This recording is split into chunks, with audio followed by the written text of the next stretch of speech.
Halo semua, salam damai sejahtera buat kita semua. Pada video pertama ini, saya akan uraikan siapa Barnabas yang sebenarnya. Barnabas itu, sekali lagi bukan penulis Injil Barnabas, yang kontroversial itu. Lebih jauh lagi, Barnabas itu, bukan Rasul Yesus Kristus secara langsung. Barnabas ini, tidak termasuk dalam golongan 12 murid Yesus Kristus. Barnabas menjadi orang yang percaya, lewat pemberitaan para rasul. Barnabas berasal dari Siprus. Kisah para Rasul 4 ayat 36, memberitahu kita bahwa Barnabas tinggal di Pulau Siprus, di Laut Tengah. Ia mungkin mendengar Injil ketika ia mengunjungi Yerusalem untuk merayakan Pentakosta. Jadi, Barnabas itu bukan murid Yesus Kristus secara langsung. Nama aslinya adalah Yusuf. Yusuf adalah nama Ibrani yang berarti ia akan menambah atau meningkatkan. Namun, karena Yusuf terkenal suka memberi semangat kepada orang lain, maka para murid menjulukinya Barnabas, yang berarti anak yang memberi semangat. Lihat Kisah Para Rasul 4 ayat 36. Dia adalah seorang Lewi.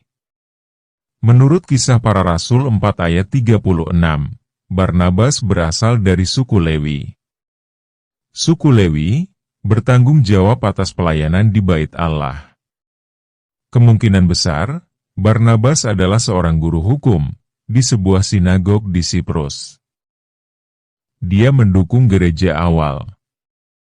Barnabas menjual sebidang tanah dan membawa uang itu serta meletakkannya di depan kaki para rasul, diuraikan dalam Kisah Para Rasul 4 ayat 37. Dan untuk menghindari beban gereja dengan meminta dukungan mereka, ia bekerja untuk menghidupi dirinya sendiri saat mulai melayani. Lihat 1 Korintus 9 ayat 6. Dia merekomendasikan Paulus. Setelah pertobatan Paulus yang dramatis, orang-orang percaya ragu untuk menerimanya, karena ia sebelumnya adalah seorang penganiaya orang-orang kudus. Barnabas membawa Paulus kepada para rasul, dan merekomendasikannya dengan mengatakan bagaimana Paulus telah melihat Tuhan di tengah jalan, dan bahwa ia telah berbicara kepadanya, dan bagaimana keberaniannya mengajar di Damsyik dalam nama Yesus. Lihat, Kisah Para Rasul 9 ayat 27. Dia adalah seorang misionaris. Para pemimpin gereja di Yerusalem pada waktu itu, mengutus Barnabas ke Antiokhia untuk menguatkan iman para anggota jemaatnya. Barnabas mendorong mereka untuk tetap bersama Tuhan dan banyak orang yang percaya kepada Tuhan. Alasan keberhasilan besar Barnabas sebagai seorang pengkhotbah adalah karena ia adalah orang baik, penuh dengan Roh Kudus dan iman. Lihat, Kisah Para Rasul 11 ayat 24. Dia membawa Paulus ke Antiokhia. Setelah melayani di Antiokhia, Kisah Para Rasul 11 ayat 25-26 mengatakan bahwa Barnabas memutuskan untuk menjemput Paulus yang telah diutus ke Tarsus, ketika musuh-musuhnya mencoba membunuhnya. Ketika Barnabas telah menemukan Paulus, ia membawanya ke Antiokhia, di mana mereka bekerja bersama selama setahun penuh, mengajar orang-orang. Dia mencontoh Kristus. Melalui pelayanan Barnabas bersama Paulus, orang-orang percaya di Antiokhia belajar untuk menjadi seperti Yesus, baik dalam perkataan, tindakan, dan perilaku mereka secara keseluruhan. Bahkan, Barnabas dan Paulus sangat mirip dengan Kristus, sehingga para pengikut Kristus mula-mula disebut orang Kristen untuk pertama kalinya di Antiokhia. Lihat Kisah Para Rasul 11 ayat 26. Dia dapat dipercaya. Kelaparan besar melanda Yerusalem, dan orang-orang percaya memilih untuk mengirimkan bantuan melalui Barnabas dan Paulus. Pilihan ini menandakan betapa orang-orang percaya mempercayai Barnabas dan Paulus, dan bahwa mereka akan memberikan bantuan sebagaimana yang dimaksudkan. Lihat Kisah Para Rasul 11 ayat 27-30. Maka firman Tuhan makin tersebar, dan makin banyak didengar orang. Barnabas dan Saulus kembali dari Yerusalem, setelah mereka menyelesaikan tugas pelayanan mereka. Mereka membawa Yohanes, yang disebut juga Markus. Pada waktu itu dalam jemaat di Antiokhia, ada beberapa nabi dan pengajar, yaitu Barnabas dan Simeon yang disebut Niger, dan Lukius orang Kirene, dan Menahem yang diasuh bersama dengan raja wilayah Herodes, dan Saulus. Pada suatu hari ketika mereka beribadah kepada Tuhan dan berpuasa, berfirmanlah Roh Kudus, "Khususkanlah Barnabas dan Saulus bagiku untuk tugas yang telah kutentukan bagi mereka."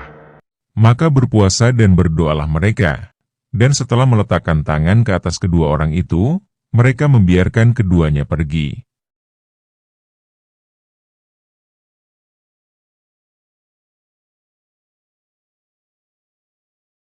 Barnabas meninggal tahun 61 Masehi, di Salamis, Siprus, sebagai martir. Dirajam sampai mati. Pada saat kematiannya, ia membawa sebuah salinan dari Injil Matius, yang ditulis dengan tangan. Dengan demikian, Barnabas tidak pernah, sekali lagi, tidak pernah menulis Injil, karena dia menggunakan Injil Matius sebagai referensi dalam pelayanan. Menurut sejarah gereja Siprus, pada tahun 478 Masehi, Barnabas muncul dalam mimpi kepada Uskup Agung Antemios dari Siprus, dan mengungkapkan kepadanya tempat makamnya di bawah pohon carok. Keesokan harinya, Antemios menemukan sebuah makam, dan di dalamnya terdapat sisa-sisa jasad Barnabas dengan mendekap manuskrip Injil Matius di dadanya.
Yatasha Vaishta